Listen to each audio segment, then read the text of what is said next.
سنی اتحاد کونسل کے اندر شمولیت اختیار کی ہے، اور یہ چونکہ آزاد امیدوار ڈکلیئر کیے جا چکے تھے، لہٰذا ان کا سنی اتحاد کونسل میں شامل ہونا 0=0 یہی اس کا لاجیکل اینڈ نکلتا ہے، اور یہ آزاد امیدوار تصور ہوتے ہیں جس کی بنا پر ان کو مخصوص نشستیں نہیں دی جا سکتی، اور آئین کی جو ترکیب ہے وہ بھی اسی بات کی طرف ہی اشارہ کرتی ہے۔ اس کے اوپر جناب جسٹس عائشہ ملک نے ان سے سوال پوچھا کہ اگر ایک سیاسی جماعت انتخابات میں حصہ لے لیکن ایک بھی سیٹ نہ جیتے تو کیا اس کو سیاسی جماعت تصور کیا جائے گا؟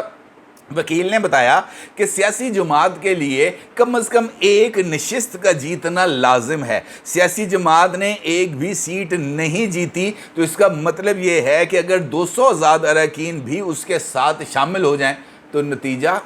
0۔ اور یہ بات بہت ہی زبردست انداز کے اندر انہوں نے اس کو پیش کیا۔ اس کے ساتھ انہوں نے اس بات کی مثال بھی پیش کی صاحبزادہ حامد رضا صاحب کی کہ جناب یہ سنی اتحاد کونسل کے چیئرمین ہیں، لیکن سنی اتحاد کونسل کے چیئرمین نے خود اپنے ہی ہاتھوں سے ایک ڈیکلیریشن لکھا کہ جناب میں نے حلقہ NA 113 یا 103 فیصلہ آباد وہاں سے میں نے الیکشن لڑا، اور وہاں سے یہ آزاد حیثیت سے میں نے الیکشن لڑا، اور میں اب سنی اتحاد کونسل میں شمولیت کا اعلان کرتا ہوں، اور نیچے خود بطور چیئرمین سنی اتحاد کونسل اس بات کو تسلیم بھی کیا، اور بطور اپلیکنٹ سنی اتحاد کونسل کے آزاد امیدوار کے طور پر حامد رضا صاحب نے اس بات پر دستخط بھی کیے۔ انہوں نے کہا جناب اس سے بڑھ کر مذاق کیا ہو سکتا ہے کہ آزاد حیثیت میں جیتنے والے رکن نے خود اپنی ہی جماعت جس کے وہ چیئرمین ہیں اس میں شمولیت کے لیے بطور چیئرمین اپنے آپ کو الاؤ کیا۔ انہوں نے کہا جناب اس سے بڑا اب اور مذاق کیا ہو سکتا ہے،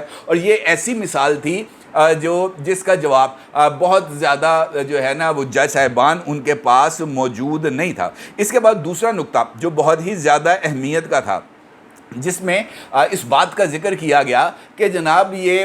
جو کاغذات نامزدگی ہیں اس کی ابتدا سے لے کر اب تک کیا صورتحال تھی، تو اس پر الیکشن کمیشن آف پاکستان کے وکیل کا کہنا تھا کہ سب سے پہلے جو کاغذات نامزدگی ہیں اس میں اس بات کا ذکر کیا جاتا ہے کہ امیدوار کی افیلیشن کس کے ساتھ ہے۔ سب سے پہلے پاکستان تحریک انصاف نظریاتی کے ساتھ اپنی جو وابستگیاں ہیں اس کا اظہار کیا گیا، اور پھر اس نظریاتی سے یعنی تحریک صاحب نظریاتی سے اپنی افیلیشنز کو وڈرا کیا گیا، جس کے بعد الیکشن کمیشن نے نہ ان کو پی ٹی آئی کا سمبل دیا نہ ہی ان کو پی ٹی آئی نظریاتی کا سمبل دیا، کیونکہ وہ دونوں کے دونوں اپنی اس پوزیشن سے وڈرا کر چکے تھے، لہٰذا ان کو ایک آزاد امیدوار کے طور پر ہی ٹریٹ کیا جا سکتا تھا، اور آزاد امیدوار کے طور پر ہی ان کو پارٹی سمبل جو ہے الیکشن سمبل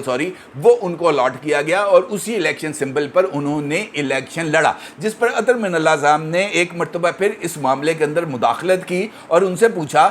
بلکہ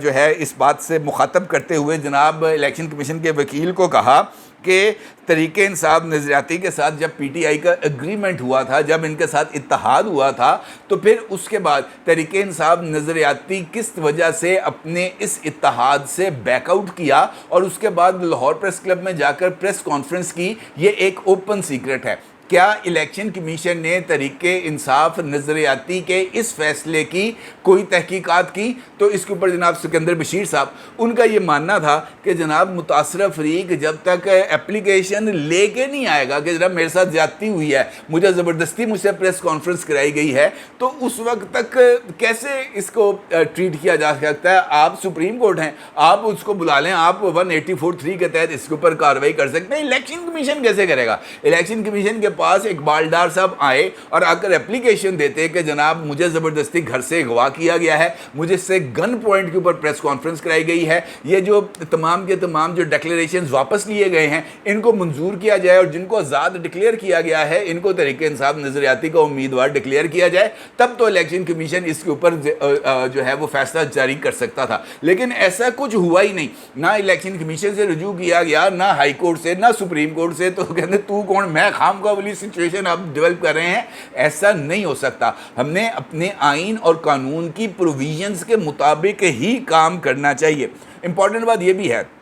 کہ اس سارے کیس میں جہاں تک آج میں نے اس چیزوں کو دیکھا ہے اور جس طریقے سے یہ معاملے کو آج آگے بڑھایا ہے جناب سکندر بشیر صاحب نے، یہ بات بہت ہی حد تک واضح ہو رہی ہے کہ جو آرٹیکل 51 ہے اور آرٹیکل 103 ہے، اس کی جو پروویژنز ہیں وہ بائنڈنگ ہے کسی بھی پولیٹیکل جماعت کے لیے، اور ان پابندیوں سے ماورا ہو کر کسی بھی سیاسی جماعت کو مخصوص نشستیں الاٹ نہیں کی جا سکتی، اور اس کے اندر جو پری ریکوزٹس ہیں اس میں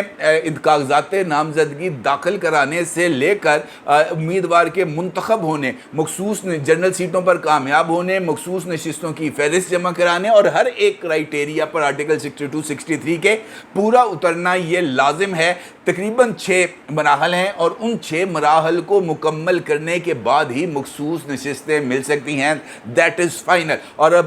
جو میں اگر آپ کو یہ بات کہوں کہ آج کی سماعت کے بعد یہ بات 100% طے ہو گئی ہے کہ سنی اتحاد کونسل کو مخصوص نشستیں نہیں ملیں گی، اور بلیک بمبل بیز جو مرضی زور لگا لے، جتنا مرضی زور لگا لے، یہ ان کو مخصوص نشستیں نہیں دلا پائیں گے، دیٹ از فائنل۔ اور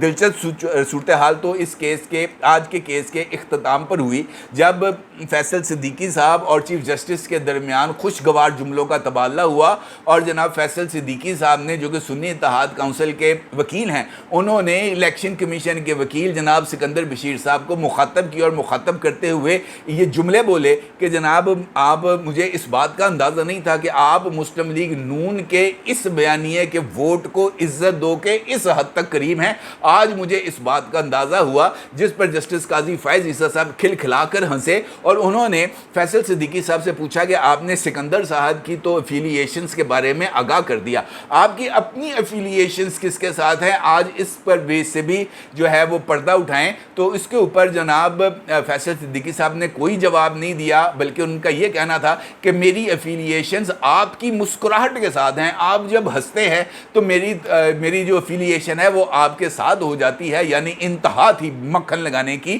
اور ہنستے ہنستے انہوں نے اس بات کا بھی اظہار کر دیا جسٹس قاضی فائز عیسیٰ صاحب کے ساتھ کہ جناب آپ مسکراتے ہوئے جو بھی فیصلہ دیں گے وہ ہمیں قبول ہوگا، اور اس کے ساتھ ساتھ انہوں نے یہ کہا کہ جسٹس قاضی فائز عیسیٰ صاحب ہنس کھیڈ رہے تھے، میں اپنا بھی تھوڑا جہا اور گل کردا، تو انہوں نے کہا کہ جناب میں نے کچھ ایڈیشنل ڈاکومنٹس جمع کرانی ہے تو کیا مجھے اجازت ہے، جس پر جسٹس قاضی فائز عیسیٰ صاحب نے کہا کہ ہاں کرا دیں، ہم نے تو کسی کو نہیں روکا، حالانکہ کچھ دیر پہلے سلمان اکرم راجہ کی اس چکر کے اندر کھچائی ہو گئی تھی کہ جناب میں نے جو ہے وہ ریکارڈ جمع کرانا، نے کہا خبردار نکل آتا ہوں، تیری کوئی ضرورت نہیں، اور جناب فیصل صدیقی صاحب کو الاؤ بھی کر دیا۔ اور پھر فیصل صدیقی صاحب نے ایک جو ہے وہ فلر چھوڑا کہ جناب میرا خط بھی آئے گا۔ اب یہ جو خط ہے یہ کس چکر میں ہے یہ بات سمجھ میں نہیں آ رہی، کیونکہ ججز کا خط کی تو سمجھ آتی تھی، وکیل کے خط کی کوئی بات سمجھ میں نہیں آ رہی، لیکن جب یہ خط منظر عام پر آئے گا تبھی پتہ چلے گا کہ جناب فیصل صدیقی صاحب نے اپنی زنبیل میں سے اب کون سا کرتب نکالا ہے۔ البتہ یہ بات طے ہے کہ پرسوں جب اس کیس کی دوبارہ سماعت کا آغاز ہوگا صبح 11 بجے، تو اس دن کم از کم ایک انٹرم آرڈر آ جائے گا سامنے، اور وہ جو عبوری حکم ہوگا وہ میرا خیال ہے کہ یہی ہوگا کہ پشاور ہائی کورٹ کا فیصلہ برقرار رکھا جائے گا اور ان تمام درخواستوں کو مسترد کر دیا جائے گا۔ اس کے علاوہ کسی اور فیصلے کے آنے کے امکانات میرے نزدیک صفر۔ اپنی رائے ضرور اظہار کیجیے گا۔ آپ کا بہت شکریہ۔ اللہ حافظ۔